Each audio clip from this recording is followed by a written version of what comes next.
NATO के भीतर तुर्की अकेला ऐसा देश है जो अमेरिका के लिए गले की फांस बना हुआ है।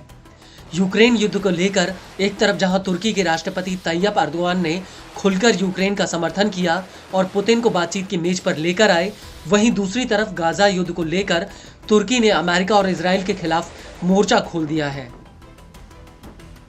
तुर्की लगातार इजराइल के खिलाफ इस्लामिक देशों से एकजुट होने की अपील कर रहा है।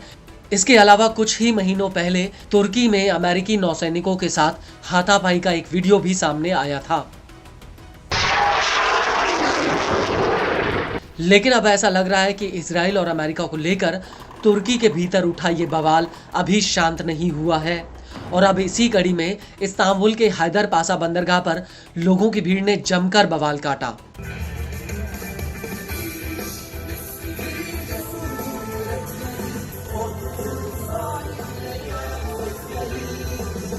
जिसका वीडियो सोशल मीडिया पर वायरल हुआ है। दरअसल इस बंदरगाह पर जर्मनी के झंडे वाला MV कैथरीन जहाज आकर रुका था। यह जहाज मिस्र के समुद्री तट से यहां पहुंचा था और इस जहाज ने मिस्र के बंदरगाह पर इजराइल के लिए हथियार उतारे थे।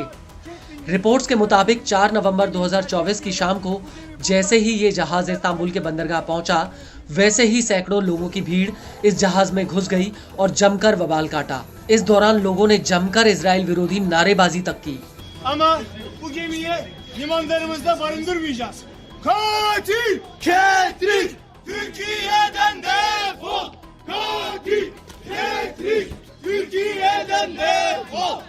मीडिया रिपोर्ट्स के मुताबिक इस जहाज पर करीब 8 कंटेनर थे, जिनमें 1.5 लाख किलो RDX था, जिसे मिस्र के अलेक्जेंड्रिया बंदरगाह पर उतारा गया था। रिपोर्ट्स के मुताबिक ये जहाज इजराइल की मिलिट्री कंपनी इल्बिट सिस्टम के लिए RDX लेकर गया था। गौर करने वाली बात यह है कि इल्बिट सिस्टम इजराइल की सबसे बड़ी मिलिट्री इंडस्ट्री है।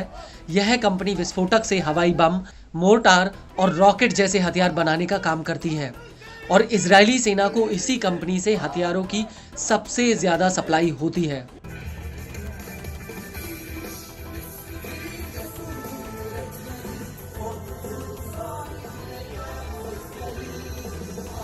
रिपोर्ट्स के मुताबिक MV कैथरीन जहाज को मजबूरी में मिस्र के अलेक्जेंड्रिया बंदरगाह पर अपना लंगर डालना पड़ा था, क्योंकि माल्टा, अंगोला और नामीबिया जैसे देशों ने उसे अपने यहाँ पर रुकने नहीं दिया। यहाँ तक पुर्तगाल ने भी उससे अपना झंडा लगाकर आगे बढ़ने से मना कर दिया था और इसी वजह से MV कैथरीन को जर्मनी का झंडा लगाकर आगे बढ़ना पड़ा। लेकिन गाजा युद्ध के बीच मिस्र अपने बंदरगाह पर इजरायली जहाज को रुकने और दूसरी तरफ जाने की परमिशन दे रहा है। Katil! Ketrik! Türkiye'den defol! Katil! Ketrik! Türkiye'den defol! वहीं तुर्की की बात की जाए तो ऐसा पहली बार नहीं है जब तुर्की में इजराइल की तरफ जा रहे जहाज को लेकर विरोध हुआ हो, बल्कि पिछले हफ्ते ही इस्तांबुल के अम्ब्राली बंदरगाह पर ऐसा ही बवाल हुआ था। उस वक्त इजराइल से जुड़ा एक जहाज यहां पर आया था और ये जहाज इजराइल के हाइफा बंदरगाह की तरफ जा रहा था।